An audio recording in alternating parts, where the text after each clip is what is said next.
નમસ્કાર. તો ચાલો આજે એક એવી મજેદાર વાત કરીએ કે જેમાં ઓવર કોન્ફિડન્સનો શું હાલ થાય છે એ જોવા જેવું છે. આ એક એવી ધમકીની વાર્તા છે જે ઊંધી પડી ગઈ અને તે પણ ખૂબ જ રમૂજી રીતે. વાર્તાના જે આપણા હીરો છે ને એ પોતાને કંઈક આવા જ સમજતા હતા. એમની ધમકી જુઓ, મારા ભાઈ તો ભમરા જેવા છે, મતલબ કે એકદમ શક્તિશાળી, કોઈને પણ ડરાવી દે એવા. એવી છબી એમણે બનાવી રાખી હતી. પણ સવાલ એ છે કે જ્યારે આ ભમરા કોઈ ખોટા મધપુડાને છંછેડી બેસે ત્યારે શું થાય? કારણ કે આ ભાઈઓને તો જરાય અંદાજો નહોતો કે સામેવાળો કેટલો પહોંચેલો છે. જે થવાનું હતું એની તો એમણે સપનામાંય કલ્પના નહીં કરી હોય. તો આખી વાત કંઈક આમ શરૂ થાય છે. એક ખેડૂત હતો જે છેલ્લા 25 વર્ષથી કોઈની જમીન ખેડતો હતો. હવે જમીન માલિકે કહ્યું કે ભાઈ જમીન ખાલી કરી દે, હું તને 10 લાખ રૂપિયા આપીશ. પણ આપણા ખેડૂતભાઈ અને એમના દોસ્તોને થયું કે ના, આપણો હક તો 50 લાખનો છે. અને બસ અહીંથી જ આખી ગરબડની શરૂઆત થઈ. અને અહીં જ આખી સમસ્યાનું મૂળ છે. જો એક બાજુ 10 લાખની સારી વાજબી ઓફર અને બીજી બાજુ સીધા 50 લાખની લાલચ.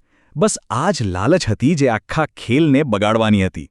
તો ભાઈ પૂરા જોશમાં અને આત્મવિશ્વાસથી લબાલબ આ બધા પહોંચી ગયા જમીન માલિકને ડરાવવા.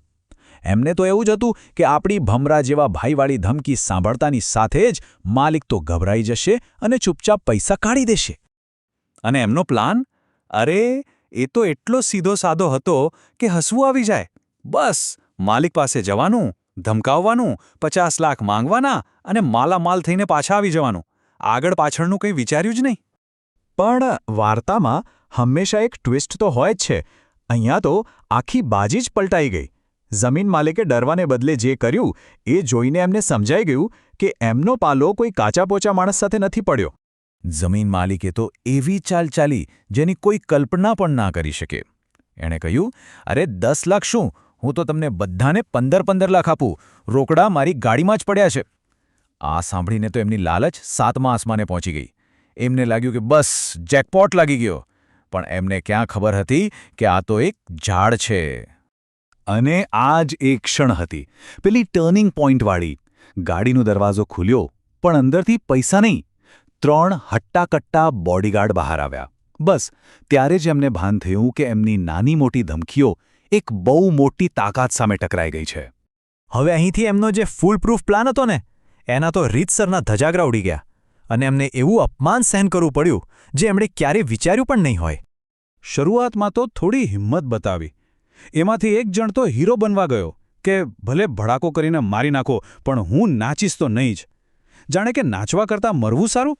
આ એમનો છેલ્લો પ્રયત્ન હતો, થોડી ઇજ્જત બચાવવાનો. પણ જેવી બંદૂક કાન પાસે આવીને એ બધી બહાદુરી હવા થઈ ગઈ. અને જે ભાઈ હમણાં મરવા મારવાની વાતો કરતા હતા એ જ બિચારા અનિચ્છાએ પણ સનેડો ગાતા ગાતા નાચવા લાગ્યા. કેવું હાસ્યાસ્પદ દ્રશ્ય હશે નહીં? તો આટલું બધું અપમાન સહન કર્યા પછી જ્યારે આ ભાઈઓ ઘરે પાછા પહોંચ્યા ત્યારે એમની સામે એક નવો જ પહાડ ઊભો હતો. ઘરે શું જવાબ આપવો? પોતાની હાર અને બેઇજ્જતીનું કારણ કેવી રીતે સમજાવવું? અને પછી તો ઘરે જે થયું, આખી પોલ ખુલી ગઈ. શરમથી માથું ઝુકાવીને બધું કબૂલ કરવું પડ્યું કે ભાઈ અમે કોઈ ડુંગળીની પાર્ટીમાં નહોતા ગયા, અમે તો 50 લાખ માંગવા ગયા હતા. પણ ત્યાં તો બંદૂકવાળા બોડીગાર્ડ નીકળ્યા, અમને માર પડ્યો અને છેલ્લે તો અમને ખોડાવવા માટે નાચવું પણ પડ્યું. અને આ બધું થયું માત્ર લાલચને કારણે. તો આ આખી રમૂજી અને દુઃખદ વાર્તામાંથી શીખવા શું મળ્યું? એનો બોધપાઠ શું છે? આ અનુભવે એમને એક બહુ જ કડવો પણ સાચો પાઠ ભણાવ્યો. ગામડાની ભાષામાં કહીએ તો જ્યાં પહોંચી વળાય એવું હોય ને ત્યાં જ બાજી લેવાય, અને જ્યાં ના પહોંચાય એવું લાગે ત્યાં નાચી લેવું. મતલબ કે પોતાની હદ ક્યાં છે એ ખબર હોવી જોઈએ. ક્યારે લડવું અને ક્યારે પાછા હટી જવું એની સમજ હોવી ખૂબ જ જરૂરી છે. આ આખી વાત આપણને એકદમ હસાવતા હસાવતા યાદ અપાવે છે કે જ્યારે ઓવર કોન્ફિડન્સ અને લાલચ ભેગા મળીને કોઈ પ્લાન બનાવે ત્યારે એનું પરિણામ કેવું ભયંકર આવી શકે છે. અને આ જ આપણને એક છેલ્લા સવાલ પર લાવીને મૂકી દે છે. જ્યારે કોઈ પ્લાન લાલચના આધારે બને ત્યારે એની અસલી કિંમત શું ચૂકવવી પડે છે?